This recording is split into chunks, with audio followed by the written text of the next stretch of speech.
नमस्कार दोस्तों, मैं आपका अपना दोस्त अजय कुमार यादव एक बार फिर से आपका हार्दिक स्वागत करता हूं इतिहास के पन्नों से एक नई गाथा लेकर।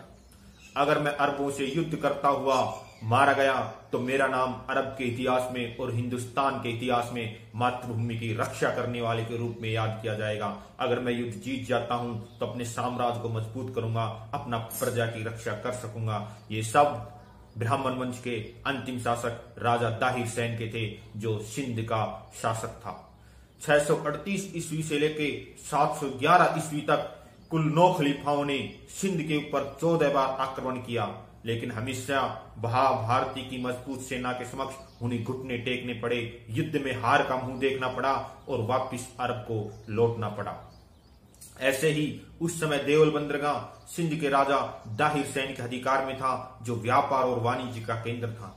एक बार वहां कुछ अरब लुटेरों ने स्थानीय लोगों को लूट लिया और औरतों को बंदी बना लिया। जब राजा दाहिर सैन को इस बात का पता चला तो जय शाह के नेतृत्व में एक सेना भेजी गई।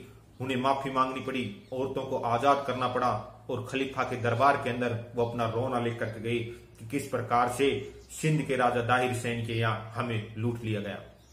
खलीफा उस समय आक्रमण का बहाना चाहता था, अतः उसने अपने मंत्री हज्जाज को आदेश दिया कि तुम एक विशाल सेना तैयार करो और सिंध के ऊपर आक्रमण कर दियो। मंत्री हज्जाज ने उस समय के अपने सबसे खूंखार सेनापति अब्दुल्ला को एक सेना लेकर के भेजा और देवल के पास राजा दाहिर सैन के पुत्र जय शाह के नेतृत्व के अंदर युद्ध लड़ा गया। युद्ध बड़ा भयंकर था, सैनिकों की लाश जैसे धरती पट गई थी। जय शाह के नेतृत्व में भारत के सैनिकों ने अद्भुत पराक्रम का प्रदर्शन किया। अब्दुल्ला सेनापति को मार दिया गया, सेना को गाजर मूल की तरह काट दिया गया और बची हुई सेना उल्टे पांव अरब भागी। जब इतनी बुरी तरीके के हार का पता खलीफा को पता चला तो वो आग बबूला होगा और उसने दरबार में कहा कि क्या कोई भी ऐसा नहीं है जो सिंध को विजित कर सके और राजा दाहिर को मार सके या कैद करके यहां ला सके। तो उस समय 18 साल के एक युवक मोहम्मद बिन कासिम ने कहा कि मैं यह कर सकता हूं और उसके साथ एक विशालकाय सेना देकर के रवाना कर दिया गया। 10,000 ऊंट घोड़े, साथ में उसके जो समर्थक थे उनकी सेना भी उसके साथ मिलती रही। अब ये पता चल चुका था कि सिंध को किसी भी प्रकार से बल के द्वारा नहीं जीता जा सकता, क्योंकि सैनिक बड़े बहादुर है। अतः उन्होंने छल से काम लेने की योजना बनाई और उस समय देवल बंदरगाह का सूबेदार ज्ञान बुद्ध था, जो बौद्ध धर्म का अनुयायी था।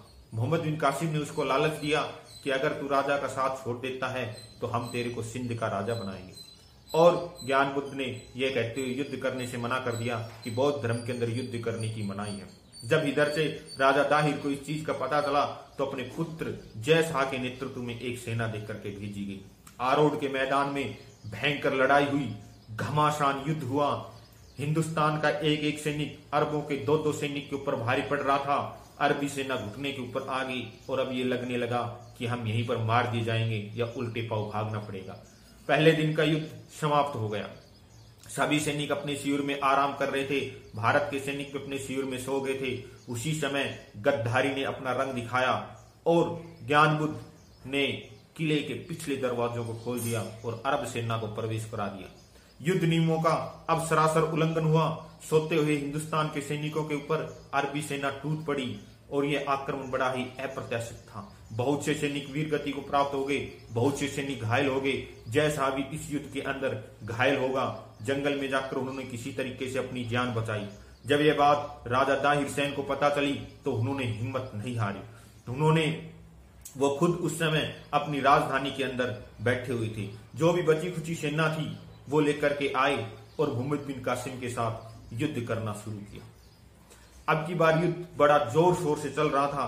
राजा दाहिर सैन को युद्ध के मैदान के अंदर देखकर बची हुई सैनिकों के अंदर जोश और उत्साह की उमंगे दौड़ने लगी। स्वयं राजा दाहिर सैन भी दुश्मनों से 2-2 हाथ कर रहा था और हाथी पर बैठ करके युद्ध का संचालन कर रहा था। लेकिन इसी समय फिर से दुश्मनी ने और गद्दारी ने अपना रंग दिखाया। मां भारती को धोखा देने वाला गद्दार भी बहुत थे। रावर नामक स्थान पर विस्फोटक बिछाए हुए थे और राजा दाहिर के कुछ गद्दारों ने उनमें आग लगा दी। जब बारूद के अंदर आग लगी तो भयंकर धमाका हुआ और भयंकर धमाके से घोड़े और हाथी बिदक कर इधर उधर भागने लगे। स्वयं राजा दाहिर सैन का जो हाथी था वह भी बिदक करके भागने लगा। इसी समय दुश्मन सेना को मौका मिला और उन्होंने राजा दाहिर सैन को घेर लिया। एक तीर राजा दाहिर की आंख में आकर लगा और वे मूर्छित किसी अवस्था में चले गए और हाथी से गिर गए। उसी समय दुश्मन सैनिकों ने उनके ऊपर चारों तरफ से प्रहार करना शुरू कर दिया। राजा दाहिर ने अपनी तलवार म्यान में से निकालकर कुछ एक सैनिकों का कत्ल कर दिया, लेकिन तीरों और भालों से उनके शरीर को छलनी कर दिया गया और उनका मस्तक काट लिया गया तथा अरब देश के अंदर भेज दिया गया। जब यह बात पता चली तो जनता में बड़ा ही हाहाकार मच गया। जब राजा दाहिर की रानी को इस बात का पता चली तो ब्राह्मणाबाद के किले के अंदर उन्होंने बची हुई वीरांगनाओं को इकट्ठा किया और सबके अंदर जोश भरा कि अंतिम समय तक हमें युद्ध लड़ना है। ब्राह्मणाबाद के किले के अंदर जब मोहम्मद बिन कासिम ने आक्रमण किया तो तीरों और भालों से वीरांगनाओं ने उनका सामना किया और दुश्मन सेना के अंदर हाहाकार मचा दिया। किसी भी तरीके से किले को नहीं जीता जा रहा था, लेकिन इतनी विशालकाय संख्या के सामने थोड़ी सी वीरांगनाओं की संख्या क्या करती। जब बिल्कुल पूरी तरीके से युद्ध जीतने की उम्मीद खत्म होगी तो वीरांगनाओं ने जौ भर की अग्नि में अपने आप को समर्पित कर दिया और ब्राह्मणाबाद के किले पर और सिंध के ऊपर मोहम्मद बिन कासिम का अधिकार होगा। जमकर लूटपाट हुई, जमकर हत्याओं का नंगा नाच नाचा गया, स्त्री बच्चों को भी नहीं बख्शा गया, जमकर के माताओं और बहनों के बलात्कार किए गए। सिंध के मैदान को हड्डियों से पाट दिया गया। दुश्मन सेना ने पेशाचिक ऐसा नृत्य वहां पर नाचा कि मानव इतिहास के अंदर ऐसे उदाहरण मिलने बहुत ही दुर्लभ है। राजा सिंध की दो बेटियां, राजा दाहिर सेन की दो बेटियां, जिनमें एक का नाम सूर्य देवी था और एक का नाम परमाल देवी था, सिंध के सैनिकों ने उन्हें बंदी बना लिया।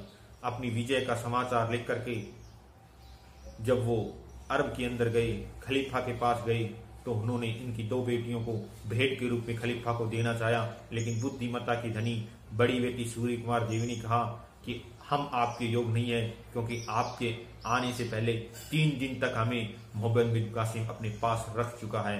यह सरासर सूर्य देवी ने झूठ कहा था। खलीफा ने आओ देखा ना ताऊ और मोहम्मद बिन कासिम को मृत्युदंड सुना दिया। जब सूर्य देवी को यह पता चला तो वो हंसने लगी कि हमने तेरे से झूठ कहा था और तुम्हारे अंदर इतना भी बुद्धि नहीं है। जब खलीफा को यह बात पता चली तो कहते हैं उन्हें घोड़े के पूंछ से बांध दिया गया और जब तक घसीटा गया जब तक कि उनकी मृत्यु न होगी। इस प्रकार से दगेबाजी और धोखेबाजी ने आखिरकार सिंध को अरबों का गुलाम बना दिया और हिंदुस्तान पर सदा के लिए आक्रमण करने के रास्ते खोल दिए गए। ऐसे राजा दाहिर सेन को हम सत सत प्रणाम करते हैं जो मां भारती की रक्षा करते हुए युद्ध में शहीद हो गए। प्रिय मित्रों, वीडियो कैसा लगा कमेंट में जरूर बताना। चैनल को लाइक और सब्सक्राइब करें, अपने भाई को सपोर्ट करते रहे। मैं आपका अपना दोस्त अजय कुमार यादव। जय हिंद, जय भारत।